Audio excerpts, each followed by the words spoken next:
Music is loud. Everyone's talking, laughing, moving from one conversation to another like it's effortless, and within minutes, you feel it.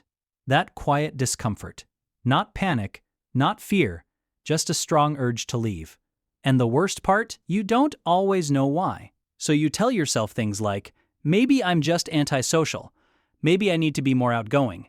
Maybe something's wrong with me. But what if none of that is true? What if the reason you hate parties is actually the same reason you think differently, feel deeper, and operate on a completely different level than most people? Because this isn't about being awkward. It's about how your brain is wired. Point 1. Overstimulation. Let's slow this down and really look at what's happening when you walk into a party, because on the surface, it looks simple. It looks like people talking, laughing, enjoying themselves, but inside your mind, it's something completely different. Your brain doesn't filter the environment the same way most people's brains do. It doesn't just pick one conversation and ignore the rest. It tries to process everything, every voice in the room, every sudden laugh, every shift in tone, every small change in someone's expression. You notice when someone is pretending to be interested. You notice when someone feels left out. You notice when the energy in a conversation changes even slightly. And all of this is happening at the same time.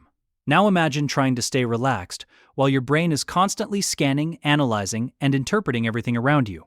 That's not just being quiet. That's cognitive overload. And the longer you stay in that environment, the more your energy starts to drain. Not suddenly, but gradually. You start feeling it in small ways. You speak less. You withdraw slightly. You look for an exit without even realizing it. And eventually, you reach a point where your mind just wants silence. Not because you hate the people there, but because your brain has had enough. This is something most people will never understand. Because they're not experiencing the same level of input, they're skimming the surface. You're absorbing the depth. And depth costs energy. Point 2. You value depth, not noise. Now here's something even more important. It's not just the environment. It's the type of interaction. Think about the last few conversations you had at a party. How many of them actually meant something? How many of them stayed with you after you left? Most of them probably followed the same pattern. Basic questions, predictable answers, polite reactions, and then you move on. Nothing wrong with that. But for you, it feels empty because your mind is constantly searching for something more, something real. You're not interested in talking just to fill silence. You're not interested in asking questions you don't actually care about. You're not interested in repeating the same surface-level interactions over and over again. You want connection, not interaction. You want to understand how someone thinks, what they've been through, what actually matters to them. But that kind of conversation requires time, space, presence. And parties don't allow for that. They reward speed. They reward noise. They reward attention.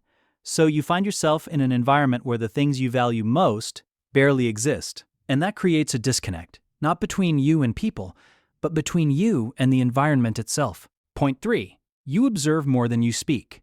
While others are focused on being noticed, you're focused on understanding. You're not just hearing words, you're reading between them.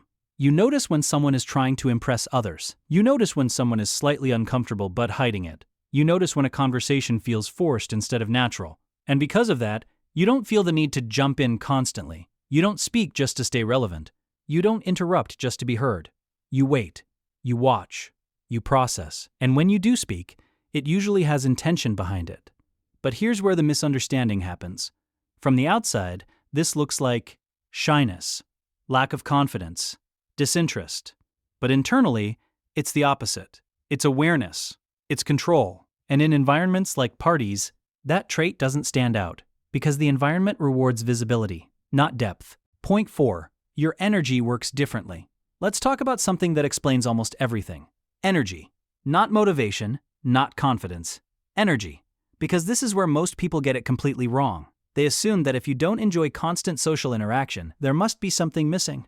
But the reality is much simpler. Your system just works differently.